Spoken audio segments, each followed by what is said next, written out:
Good morning.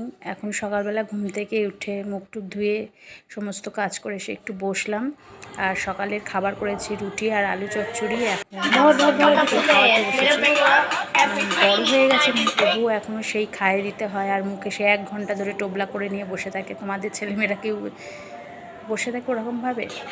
দেখো এখন এত বড় হয়ে গেছে, এখন এরকমভাবে খায়। সেই আর যখন নিজে খায় তখন একেবারে সেই অর্ধেক খাবে, অর্ধেক না খেয়ে উঠে যাবে। খুব ঝামেলা ওর খাওয়া নিয়ে। ও যাবে পড়তে, তার জন্য এখন তাড়াহুড়ো করছে। আর আজকে তো শনিবার, ওর আজকে স্কুল নেই, কিন্তু পড়া তো আছে, পড়তে হবে। তো ওকে সকালবেলা রুটি তরকারি করে খাইয়ে দিচ্ছি। আর এখন চিৎকার করছে বলে হয়েছে, ক্যামেরার সামনেও চিৎকার করবে, আর কি করব, তাই হাসছি আমি।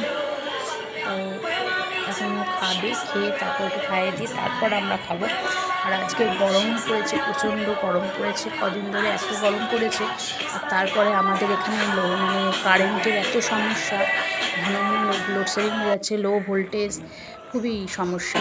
আর মেয়ে এখন যাচ্ছে পড়তে রেডি হয়ে, আমি ওকে এখন পড়তে দিয়ে আসবো। আর এটাই হলো আমাদের বাড়ির সামনে রাস্তা, এখন ওকে পড়তে দিয়ে আসি।